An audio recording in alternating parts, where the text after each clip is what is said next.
Football is back, which means ESPN.com NFL insider Casey Joyner is back as well, and Casey will be back with us for another season of football here on the Sports Bash 97.3 ESPN. Welcome back, Casey. Looking forward to another season with you talking football.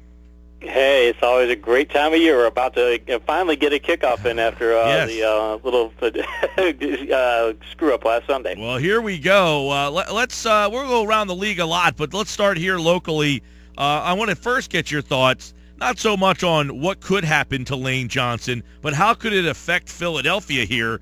What kind of blow is it? I think it's hard to quantify what a right tackle means wins-wise to your football team. Does losing a guy like I surmise that losing Johnson doesn't cost you 5 or 6 games, but it could certainly be a big loss for this team. How do you surmise this team now with potentially, there's nothing concrete out there, losing Lane Johnson for up to 10 games? I always look at offensive lines. Usually you can grade an offensive line based on how it plays as a whole versus how individual players play. But the thing an individual player can do is, okay, let's say Lane Johnson's his absence leads to, I don't know, a hurry a game and a sack every other game. So you're talking 15 plays there, and then maybe it leads to a couple more bad blocking plays every game or so. It doesn't sound like much, like, oh, he's got one more bad blocking play per game versus good blocking. His replacement gets beaten just a tad bit more often in the running game. It doesn't sound like much, but you start adding it up over the course of 10 games, and you're talking, all right, here's 20, 25, 30 plays that might have been positive plays if he had been in that now moved to negative plays. It's an accumulation of little nicks like that where it can be in one instance it doesn't make a big difference, but you start thinking about 30 plays going from positive to negative, that is probably a game and maybe 2 if things don't go well, so it can be a pretty big loss. Where do you have Johnson? Is he a top 5 guy at that position? Is he a guy that's middle of the road? What kind of loss is this for Philadelphia? I would probably have him in the upper tier. My concern with Philadelphia is last year they placed 4th in the league in my good blocking rate metric, which measures how well an offensive line, or really the offensive blockers, give their ball carriers good run blocking, which is really important because players are more than 5 times as productive on rushing plays with good blocking than they are with bad blocking.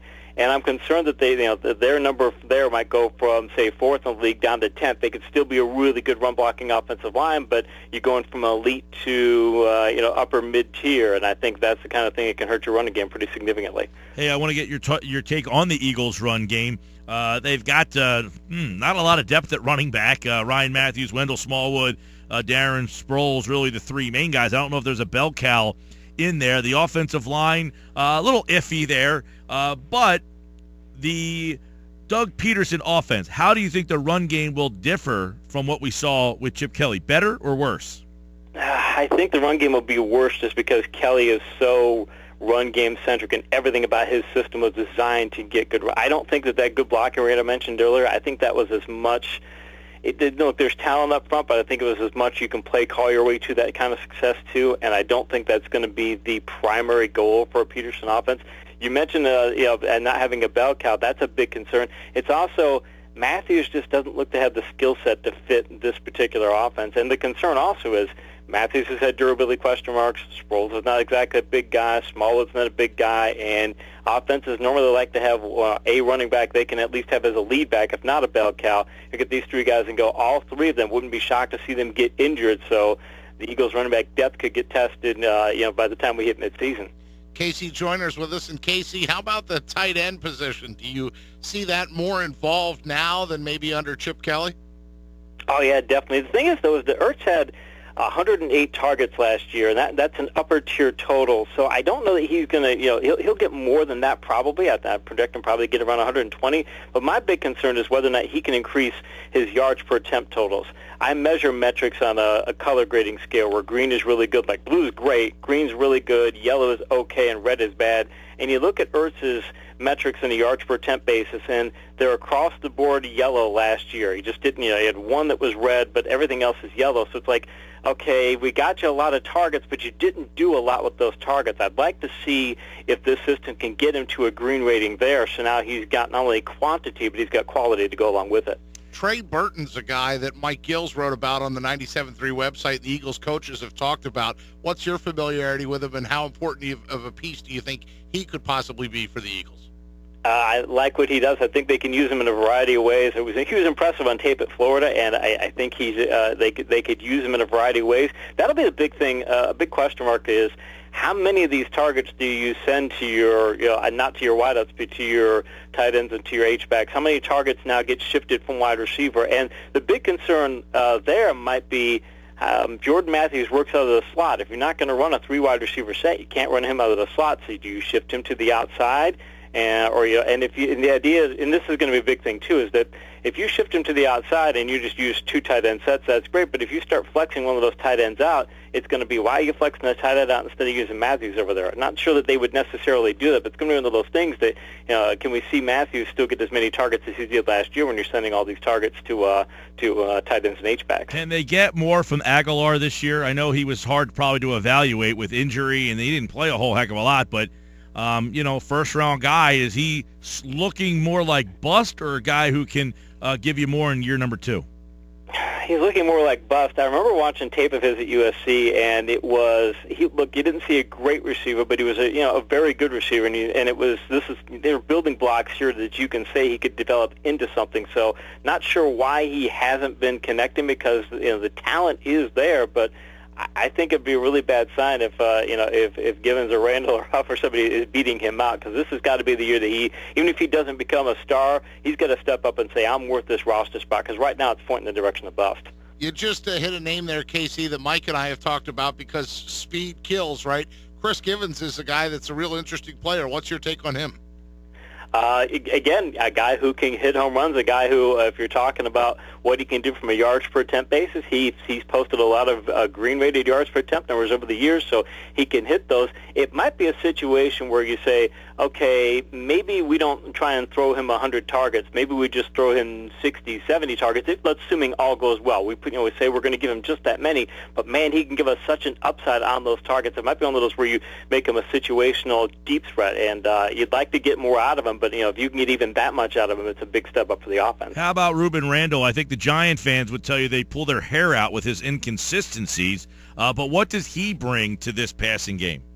It's funny. He had a red-rated yards per attempt last year, so he was terrible on short passes, and he had green and blue-rated yards per attempts elsewhere, but he did have all those drops and all those things. And it was not just it was the inconsistencies, where there probably wasn't a combination in the NFL that had more miscommunications, where the receiver and the quarterback were not on the same page than Eli and Randall. And Eli didn't have it with other receivers, so I don't think it's an Eli situation. I think it's a Randall situation. One good thing for Randall, though, he's got one of the most favorable sets of matchups of any wide receiver this year. So assuming he can get that job, I would think that would have a lot of range for upside. But again, wouldn't be surprised to see him be Philadelphia's version of Ted Ginn, and put a smile on your face one day and then put a frown on it the next. Casey Joyner, ESPN.com, NFL Insider here, looking at Eagles and getting ready for their first preseason game. We'll hit on a couple NFC East things, and then we got a little extra special flair for you at the end of this conversation. And Casey, you look at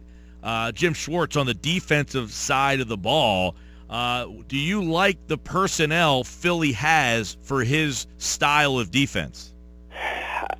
Philadelphia had really good numbers in interceptions, near interceptions last year, and return touchdowns, and they actually didn't do so bad. Like, if you combine one way I look at it is for big plays on defense. I say, okay, how many sacks and interceptions did you get, and what percentage of the plays, what percentage of plays did that equate to?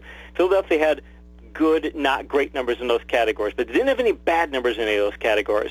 So it's okay. I'm looking at talent-wise going, this can be a big play defense, and I think even if they're probably going to lose on the return touchdowns just because of the way that their system is going to trade out, but I think they can keep some of those big plays in the interception game loose and return touchdowns. I wouldn't be surprised to see them push from where they were at sacks, because they were right on the borderline of a green rating. I wouldn't be surprised to see them get to that green rating and keep the interception totals up there and end up being a better defense overall, even if they don't make as many big plays.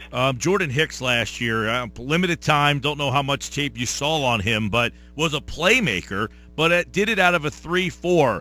Does he fit moving into the 4-3 and being kind of the leader in the middle there? Because we keep hearing that the Eagles, looking at Stephen Tulloch, that they were interested in trading for an inside backer, and you get worried that maybe this Jordan Hicks isn't cut out to be a middle backer.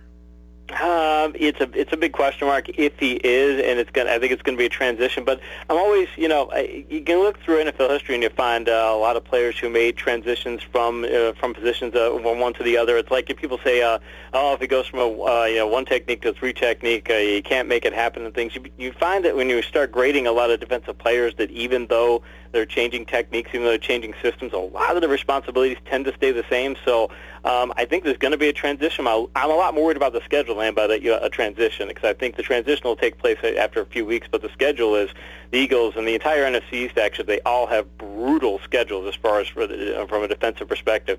I mean, Philadelphia's got Pittsburgh, they got the NFC East, they've got the Giants, they got Atlanta, Seattle, Green Bay, Cincinnati. I mean, it's just a murderer's row of matchups.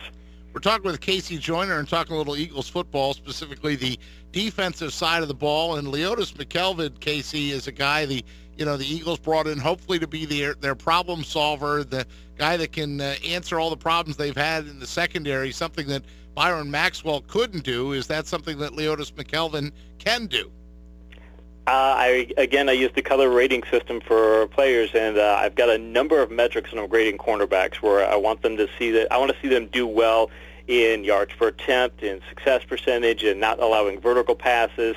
When they're in different situations defensively, I'm grading on a number of different categories, and from an overall basis, McKelvin gets a red rating. It means he's like a top third of the league, probably a top quarter of the league cornerback. He is that good. So I don't know that I would quite put him into shutdown territory, but it's one of those things where if you put McKelvin out there and say let him take care of that side, the Eagles won't really have to worry about that. So I love him as far as an upgrade for the secondary. You wonder if they finally they tried Kerry Williams, Bradley Fletcher. Last year they spent big money on Byron Maxwell. Is he finally the guy who has solved their corner problems? And then on the other side, you've got Ron Brooks, Nolan Carroll, Eric Rowe, a rookie Jalen Mills, all kind of competing on the other side from McKelvin. But you wonder if they finally have found a guy that can, anchor that secondary, because it's been a mess, Casey. We've had discussions over the last 3 years about how bad that secondary has been getting beat. Yeah, it is. What I'm going to be curious about, too, is if McKelvin, because Eagles have all those, we talk about those matchups and things, and you look at who they're going to be facing receiver-wise. Julio Jones, they got a couple games against Dez Bryant. You got Antonio Brown. You've got a couple of games against Odell Beckham. You've got Doug Baldwin. You've got a lot of really good receivers. And I'd be curious to see if the Eagles decide that, hey, McKelvin, you're going to be our shadow corner, and you're going to go, because if you look at where he is defensively, he might not match up against them if you were just saying, based on how the defense would set up in a base alignment, say, okay, is McKelvin going to go follow those guys? Because I would think the Eagles would want to do that, but if you start doing that, you start limiting some of the other things you could do in defense because you're having to switch like more man coverage and such. So it's going to be interesting to see how they handle it, because McKelvin's about the only guy out of their cornerback lineup who I think can match up against this really difficult set of receivers. Before we move to some quick NFC East questions, I want to ask you one question about each NFC East team. Sam Bradford, better fit in Kelly's or Pederson's offense? Pederson's. That sounded like a coin flip. It was a coin flip. He could do either. Better fit in Pederson's offense, though, I think, just because Kelly's offense really wants a rushing quarterback, or at least a guy who can offer that, and Bradford's just not that guy. Better year for Bradford, this year or last year? This year, he's going to build upon what he did in the second half of the season last year, when from weeks 9 through 17, he led the league in vertical yards per attempt. Casey Joyner, ESPN.com, NFL Insider here. I want to ask you one question about each of the NFC East teams. Let me ask you about Dallas. Are they better equipped this time if Romo gets hurt? Are they a better overall team than they were last year, even if Romo goes down? They go as far as Romo goes. If Romo is healthy, that team could win the division. That team could contend for the Super Bowl. Ezekiel Elliott is a fantastic addition, but the team goes as Romo goes. If he gets hurt, they cannot replace him. If you look at Dez Bryant's metrics last year, I know Bryant had some injuries and things, but his metrics were abysmal. It wasn't just Romo not being there. That offense falls apart if Romo's not there. New York, enough additions on defense to be a playoff contender? Oh, they're so thin at receiver. I think a lot of it's going to depend on Sterling Shepard because they're going to. They can't get worse than they were last year defensively. Pretty much they can't get worse, and they've got a lot of talent upgrades. It's going to take some time to gel, but I think a lot of their season is going to depend on, does Beckham stay healthy, which he probably does, but you look at his track record in college and let's see if he can still handle this. But if he stays healthy and if Shepard steps up, yeah, it could be the turnaround. But if Shepard doesn't step up, you're still talking a one-trick pony offense in the passing game, and I think that limits them. Washington, should they be the favorite? Yes, they should be the favorite because they are probably. Well, I take that back in a way. I think they should be the favorite because I think that Dallas has asked some questions. If Dallas stays healthy, Dallas is the favorite. But if I'm looking at every situation going, okay, if a team gets an injury or two, if you're looking at like an across-the-board set of situations, I like Washington to win the division more often than I do Dallas. Casey Joyner is with us. You can check out all of his NFL coverage, college football coverage, fantasy football coverage, over on Twitter at KCJoynerTFS, and, of course, ESPN.com. Insider sections got it all. Casey has also been tabbed for ESPN's Vertical, which will be covering the WWE Vertical that is opening tomorrow. And your first order of business for the new WWE coverage. We see SportsCenter doing a lot more with WWE superstars. Casey will be has a sit down that will be posted tomorrow with Triple H. Triple H, yeah. Actually, the Vertical opened today. We had an interview with Stephanie McMahon. We have a podcast that has an interview with Shane McMahon, which is rare. He rarely does interviews, and our podcast sat down with him. You can find it on WDB on ESPN is the Twitter feed, and it's also on Facebook. You'll find the links there. I've also posted a lot on my Twitter feed, which is Casey Joyner TFS. It was a great interview with Triple H. We talked a lot about character development and how they develop and what the things they do to develop characters. He talked about believability and how important that was in building characters. The WWE is recently doing things on enhancement matches. I asked him his opinion on that, yes. How you build those, showing different sides of a character. I asked him about 50-50 booking, and he'll answer the question, do they actually keep track of how many wins and losses each wrestler gets? I know a lot of people out there will say, don't we know that it's fake, Casey? But there's a lot more. The psychology is what the people don't get.